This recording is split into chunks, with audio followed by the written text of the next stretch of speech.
In 2010, the British government scrapped its biometric data-based National Identity Card system. Then Home Secretary Theresa May said this bill is the first step of many that this government is taking to reduce the control of the state over decent law-abiding people and hand power back to them. But it's not as if countries don't use biometrics. Many, like the US, use fingerprint identification for entry into their country. Increasingly, offices around the world are using fingerprint scanners at access points to identify employees. The need for security of biometric data cannot be overemphasized. Passwords can be changed, but not your fingerprints or iris.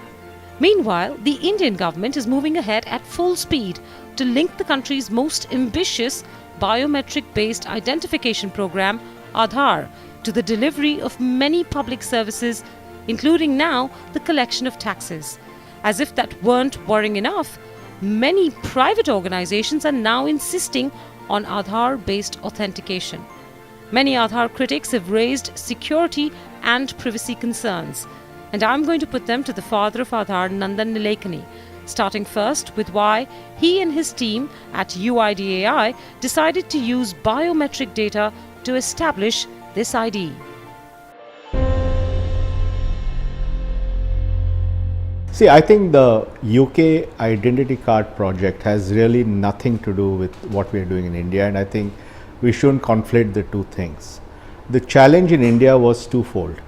First was that in the last 15 years, the government has been dramatically increasing its social welfare spending on unemployment through Meneka or through health or through right to education or whatever, all kinds of programs, pensions, scholarships. So the government spends subsidies. The government was spending billions and billions of dollars, a few 100,000 crores on that.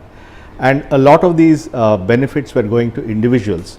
But when they actually got down to saying whether it was reaching the right individuals, they found a lot of wastage. And it was estimated that anywhere from 20 to 40% of public welfare programs were going to the wrong people because of fakes and duplicates, and there was massive corruption in distribution. So that's one problem. This is not a UK problem. So it's it's an Indian problem.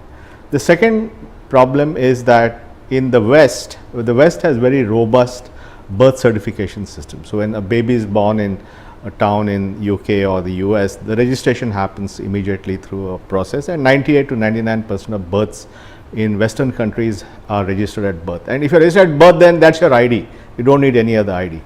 India has a unique challenge that because of the governance challenges we have, especially in some of the states, in many states more than half the babies born are not registered at birth. So we have literally millions of people who are going around without any ID. So there were two principal reasons for the Aadhar project. One was how do we make sure that benefits reach the right people, and the second was how do we give some kind of an ID to all the people who now don't have an ID. So one was a efficiency thing to make government expenditure more efficient. The other was an inclusion benefit, and that was the intent. Now on the efficiency thing, the Aadhar has already proved its worth, and for a total investment of about $1 billion, the government has said it has saved about $7 billion already. So it's definitely proved itself because it has removed so many ghosts and duplicates across the board in all kinds of systems. And then some of those numbers are disputed because for instance, the CAG itself has pointed out discrepancies in the numbers. The point is there are savings, whether it's the government's figure or something else. There are substantial savings. The amount of savings is critical, but let's assume none of us know better because we can't quantify it, only the government knows. So I think we shouldn't but are those savings enough? And so the principal question here is, yes, we understand the size of the challenge. Listen to me. The project cost is about $1 billion. Even if the savings are not 7 billion, whatever are the savings, this project is going to pay for itself n number of times. But it's not the cost that anybody is worried about. No, so I'm just saying, so there are genuine savings. It's not the monetary I'll give you another cost example. of the Andhra Pradesh government does a PDS. They have documented 22% savings. Okay, so there is enough evidence across the board. You can ask Hasib Drabu, who's here, who's the finance minister of Jammu and Kashmir, how much savings he has got. So anyway, so there are substantial savings. Nobody's disputing the pros. Yeah. So the let question me, is, do the cons outweigh the pros? Yeah. Right? No. So one is the savings are here. The second thing is more and more people are getting included in the system. They now actually have an ID which they can use for various things, and we tend to underestimate that, because the audience we are talking to has already 3 or 4 IDs. They have passports, they have driver's license, they have a PAN card, but that's actually a very small section of Indians who have that, right? Totally only there are about 250 million PAN cards, of which only 40 million people pay taxes. There are maybe 150 million people with driver's licenses. There are maybe 100 million people with passports. This is about 10% of India. So the bulk of Indians don't really have a solid, robust ID. This was never meant to be that. In fact, the Act in itself says this is not an identification. The way to identify themselves. I thought that the Act in itself says this is not supposed to serve as a citizen ID. It is not. No, again, you're confusing citizen with a resident. This is not a citizenship ID. This is a residence ID. So it just says Meneka Doshi is Meneka Doshi. It doesn't say Meneka Doshi Indian, Bangladeshi, Pakistani, or American or Norwegian. It just says she is who she is. So it has served hugely for people to get that benefit of having an ID with which they can then get a bank account, get a mobile connection. So it's hugely aspirational and improving of people's lives. So these are the 2 reasons. Now the challenge you have is, if you have a population of 1 billion people and many of them don't have ID, how do you ensure that they get a unique ID? And the only way to do that is to use biometrics, because biometrics ensures that there are no duplicates. So it's very, I think trying to compare some UK situation, smart card, rich country with this is not correct. It's not smart card, rich country. I think the limited point I was trying to make is that the questions surrounding biometric based identification, No, I think there are 63 countries today who take biometrics. In various different forms, mostly for entry and exit into the country. Very rarely for different documents. No, very rarely for citizen identification of any sort, or resident identification of any sort. But you see, what we have a particular situation where people have no ID whatsoever. How will you give a unique ID to 1 billion people? Have you thought about the problem? No, of course not. Not in the way you would have thought I've thought about it very deeply for 7 8 years, and I'm telling you that the only is way it can be done is by establishing uniqueness through biometrics. But there are enough arguments on the other side, and I am no expert on this, so I'm reflecting the arguments on the other side. So I'm telling you that I think the use of biometrics was required. The use of biometrics is very constrained. It's used either for enrollment or for authentication. The biometrics is not shared. So there are a lot of constraints on that, which are quite very good. The Aadhar database is encrypted and kept securely and not used. It is not even shared under the law, the same law that you talk about. It's not even shared with anybody else. That's a very secure preservation of the data. It is not unheard of for data of any kind, not just biometric, to be hacked into. Yeah, of course. I'm sure you all are using there's a recent example encryption. of 1 crore bank details being sold and all that. Correct. The thing with that is that your accounts can be changed, your debit cards can be reissued, your fingerprints, once they're out there, cannot be replaced in any fashion whatsoever. No, but I must that tell you is the underlying fear in this entire conversation. Your biometrics are already accessible to others with nothing to do with Aadhar. Your photograph, which is there on everything, is a biometric. That's there on every website, on Google, on Facebook, and all the other products. Your fingerprints can be picked up off a glass. Today there are cameras that can actually read your iris from this distance. So you can have a camera, so what this is you're actually agreeing. So what with I'm saying is that your biometrics are already in that sense. Which is why when that biometric. No, but you see, in Aadhar system, what do you use the biometrics for? Right? You use the biometrics either for enrollment, which is to make sure that you get a unique number, or for authentication in a way that only you can authenticate. Okay. Now, so it's a very different thing. Let me lay this out. It's important that you understand the underlying design and architecture. I know, which is why I'm talking to you. Like that, I said, spend some time on that. So the that. fear is this, right? For instance, today many banks are asking for your Aadhar number to link to your bank account. Yeah. I don't think they've all made There's no biometrics there, by the way. No, there isn't. And I know that they all use the Aadhar database simply only for authentication. There's no transfer of data that happens to banks. I understand that altogether, right? When you go to make a transaction at any point of sale and you use a fingerprint reader, there are now questions being raised about the devices that are being used, whether the devices are actually recording your fingerprint or not. No, the device, by the way, the device is essentially taking your fingerprint, encrypting it, sending it to the Aadhar database, and verifying and sending a reply. Yes, that is between the device and the Aadhar system. Yeah.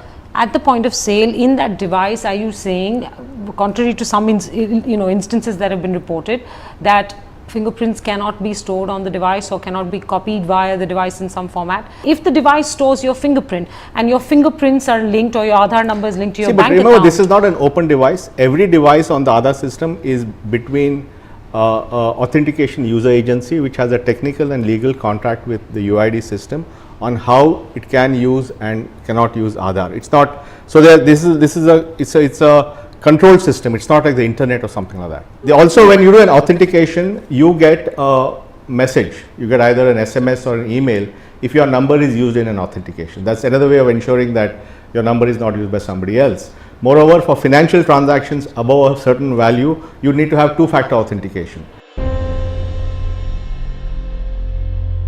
I think the concerns, and Nandan, I don't think anybody has disputed the need for what you have set out to do, or what, I'm not even personalizing it, but I think the questions here are about how the Act protects some of this. And let me By the give way, you the an Aadhar illustration. Act is probably the best act for privacy in India today.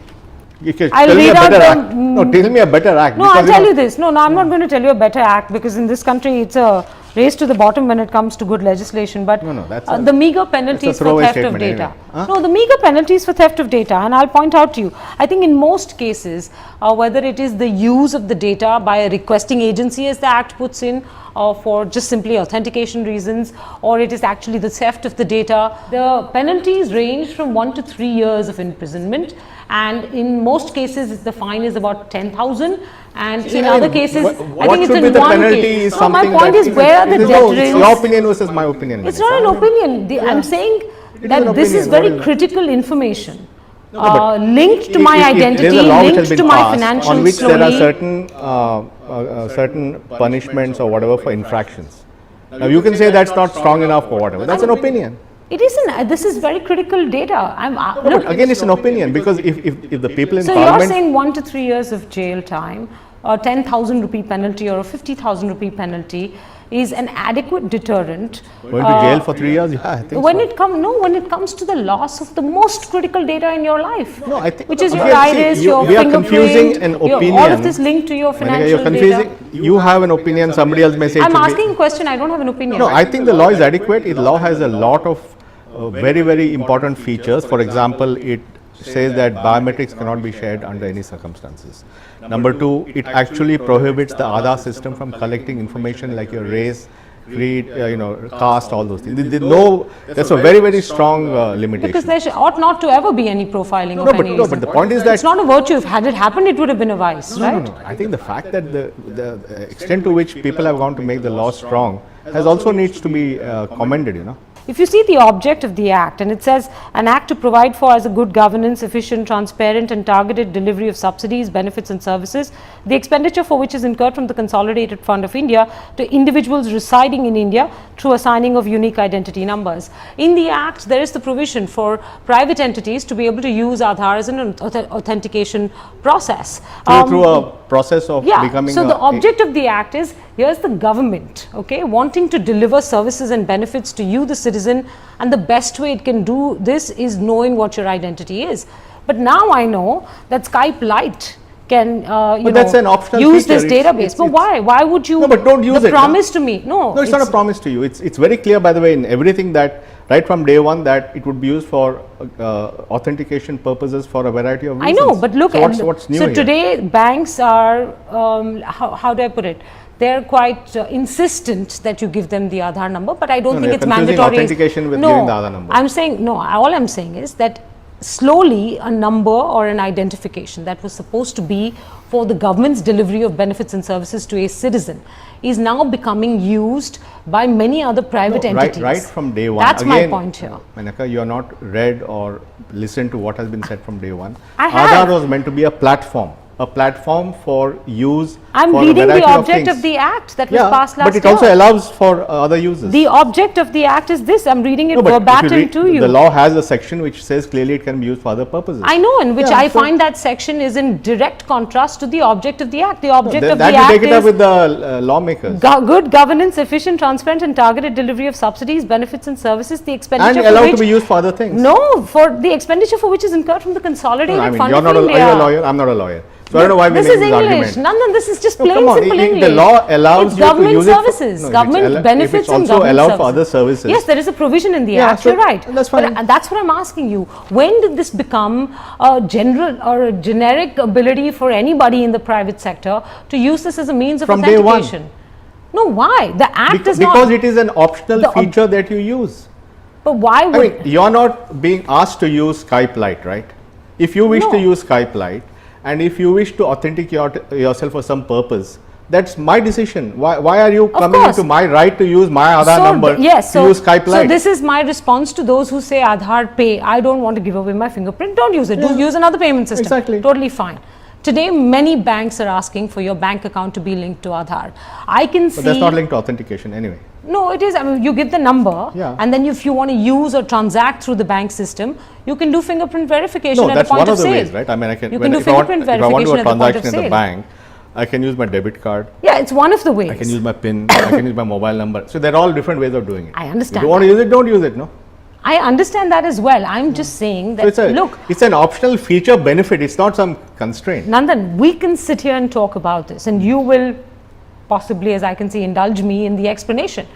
But in large parts of India, I'm not even sure they think through what it means to give away this data. No, but look You at know, this way. They If- think no, that but- नहीं ये government का number है, safe ही होगा. No, but if somebody in a village who has no other access to a financial service can use Aadhar Pay to make a payment, that's an empowerment. It's not an imposition. And then if that unfortunate person is the victim of data theft or identity theft of any sort, the penalties in this act are fairly meager. That's one. No, I don't agree. The second is, okay, fair enough. You know, like you said, the data is never supposed to be shared with anybody. I get that.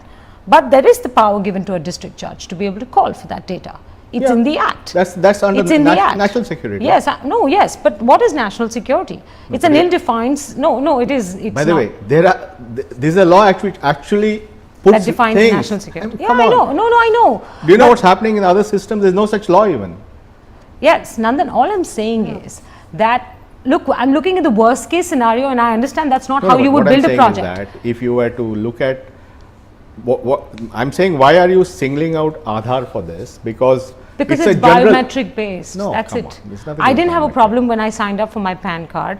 I didn't have a problem when I got my passport. So what if it's biometric based? No, and I honestly didn't have an issue when I signed up for my Aadhar card either, you know.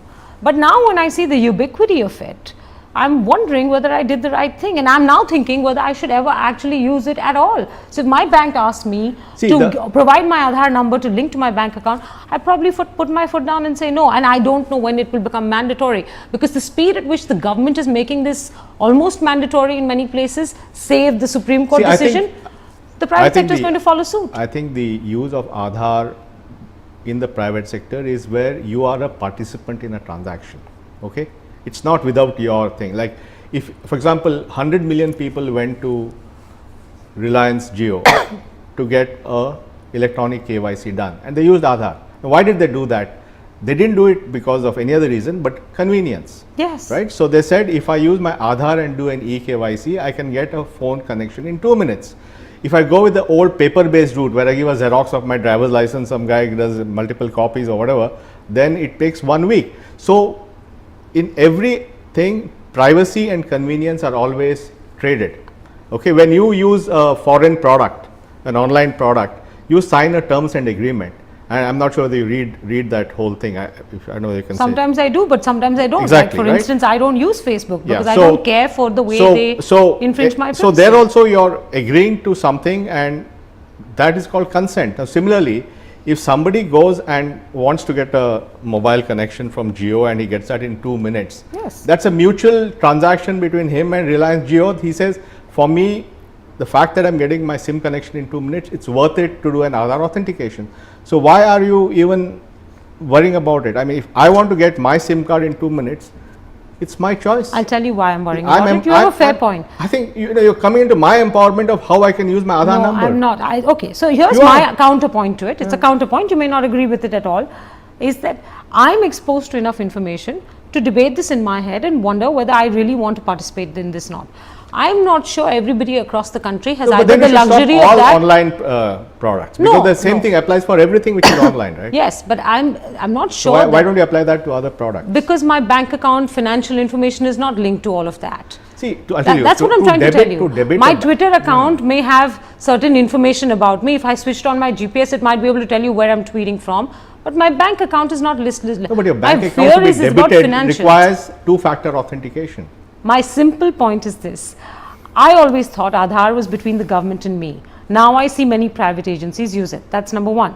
Second, it's biometric data, and I don't know, and I'm fearful of whether there are enough provisions for the security of it. That's my second point here. Third, I can think about all of this because I'm exposed to all of this information. I don't know if large swathes of this country have the same information or the luxury to think through all of this and say, I'm not going to use my Aadhar except for the government benefit that I get. For everything else, I won't use it. I'll use some other kind of identification. Those are my concerns around this. I think, besides the many other concerns that other people may have raised. Concerns, but I'm saying that on balance, I think the fact that you can get a bank account quickly, the fact that you can get a SIM card quickly, the fact that you can do everything electronically, the fact that a guy in a village can withdraw money from his bank account, these are all very powerful, empowering features. Today, for example, if you look at Andhra Pradesh, they have Aadhar authentication in 29,000 PDS locations. 29,000 PDS. Millions of people are using it every day. And the reason why it's so empowering is that in the old model of PDS, a person has to go only to one shop, and that shopkeeper wants to screw the person, that's it. In the new model, Andhra Pradesh resident can go to any shop. That is hugely empowering. So we also have to see all these things on the ground and not pass judgment. Are you concerned about the instances of failure rates that are coming up? No, because I think there was some data put out by the Andhra Pradesh government, Telangana government. Telangana, there are two different governments. That said something. Yeah. I'm aware of that. Yeah. So the Andhra Pradesh government, they can show you the data. They have 100% inclusion because they have done everything right. So I think the original stated expected failure rate was 5%, which anyways many people think was very high, but that was I think it's 5%. Actually, it's probably more like 2% on fingerprint. Correct. But which is why, if you go back 7 years and look at the design, we built Aadhar with a multimodal biometric, which means it has both fingerprints and iris. And the idea was that if somebody's fingerprints didn't work, then his iris authentication would work. That was deliberate. It was to reduce any exclusion issues. And today, thanks to technological advances, all these devices have become very cheap. So today, a fingerprint reader attached to a mobile phone costs $25. An iris camera in a mobile phone costs $6. So you will, in fact, what in Andhra Pradesh they do, they have both fingerprint and iris. So they have actually 4 levels. They have fingerprint, which covers the bulk of the cases. They have iris for people who have any challenges. They have an OTP also to the phone of the person if that's an override. And finally, they have a village revenue officer. So there's a small fraction of people who none of these work for. The village revenue officer can override and make sure they get the PDS. Okay. So the fact of the matter is that a well-designed system can make sure there's 100% inclusion. Okay, so you're saying that I think some reports that Telangana had suffered in some cases as high as 33% again, that's a slightly misnomer because maybe that's what I'm saying. In some cases, it counts multiple authentications, whereas if somebody goes ahead in the third authentication, it counts it 3 times. So it's a misleading data set. There is also anecdotal information, but again, I must tell you this, I have not verified any of it myself. But there is anecdotal information. What I would suggest you do, since you seem to be interested in this topic, go to Vijayawada. Vijayawada is the capital of Andhra Pradesh, not of Telangana. Yes, Telangana is Hyderabad. Thank you very much. I'm sort of able to distinguish between both states. And if you go to Andhra Pradesh and spend a day or two just going around the countryside and seeing how they've done it, and that will give you a very good idea of the empowering value of all this. There are many journalistic reports that suggest that there are instances of failure which have deprived people of their PDS rations in many parts of the country, but we'll leave that aside because like I said, they have not been verified. Exactly. So, okay. There's one other fear I have about the Aadhar Act, and typically in the case of most data breaches, for instance, the RBI a couple of years ago put out a set of guidelines or a policy of sorts saying, look, for a bank, if data is breached in any fashion, you're obligated to report it not just to the RBI but also inform those whose data has been breached. I don't know, and from the best I know, and I'm sure you will correct me if I'm wrong, there is no such obligation on the part of the UIDAI or the Government of India to disclose if my Aadhar data has been breached in any fashion. I understand there is very high levels of security to it, but nonetheless, breaches could happen, right? It's happened in the US where fingerprint data of government employees was stolen. Why is that the case? No, I think this comes to a larger issue of privacy and data security. Okay, so I think we need to address privacy and data security across the board. Not Aadhar is one thing, but there are many other things in the country. We need to address it for phones, smartphones, where people are giving when you sign on to a smartphone, you're giving away 30 permissions. Your GPS location, your accelerometer, your gyrometer, I mean, I don't know, your microphone. If you give away approval on your microphone, they can turn it on and record your thing. So there's a lot of stuff happening today. You're right. Okay, then there is drones coming, there's Internet of Things, sensors coming, there are voice actuated devices in people's home which can record your conversations. So we are entering into a larger issue of becoming a data intensive world, right? And both the issue of privacy, to make sure that your data is not misused by the company which is collecting the information, or the issue of data security has to be handled across the board with technology, with law, with insurance, and with penalties. So it's a broader question which we need to tackle. What would the key elements of that have to be according to you? Because you have, spearheaded this project for many years, so you're very conversant with what needs to be done. We need a comprehensive modern data protection and privacy law. And by the way, I proposed this law 7 years back. So why didn't it, if it had gone hand in hand with Aadhar? No, I mean, look, Nandan, I can so only many propose. Of the fears. I think I can propose. I cannot. I took up the matter and I proposed the law. I even came out with the draft law in 2011, 6 years back. Why could it not have been part of the co-architecture of Aadhar itself? No, but you see, we have to make sure that Aadhar has the right bill. But privacy for the country is an issue which requires everyone else to contribute. And if the government wasn't moving on that, then at the very least we could have put some of these elements into the Aadhar bill, which was something. No, Aadhar bill, by the way, has more privacy than any other law in India. The power given to the district judge to call for Aadhar data. But it's as equal to any other law in India. No, Meneka. Yes, sir, it is. Do you think that, I don't want to go on record on this, but I can assure you that the fact that the law even has this provision for that is a very good thing. Okay, so you're saying that the problem doesn't lie in Aadhar as much as it lies in the absence of an overarching privacy data security, which includes the data breach. Whenever there's a data breach, it's the obligation of the business or whatever to notify that. Yes, all that has to be part of the law. I suppose you have an Aadhar number you use actively? I use it very well. Okay. In fact, it's made my life easier and simpler. I use it to get mobile connection. I use it for all kinds of things. I'm very proud of it and I use it all the time.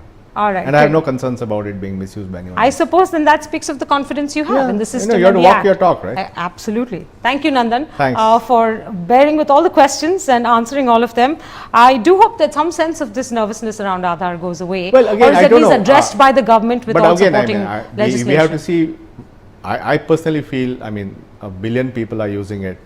There are 25 million authentications a day. 100 million people bought a SIM card using that. About 50 million people have opened bank accounts. So it's been used for a very good way. I mean, Andhra Pradesh government, as I said, has saved hundreds of crores on just one PDS application. You have empowered people to, go anywhere and withdraw the PDS. So these are also, you have to see it in its totality, not pull out one item and emphasize that. We'll let that be the last word. Thank you for your time. Thank you.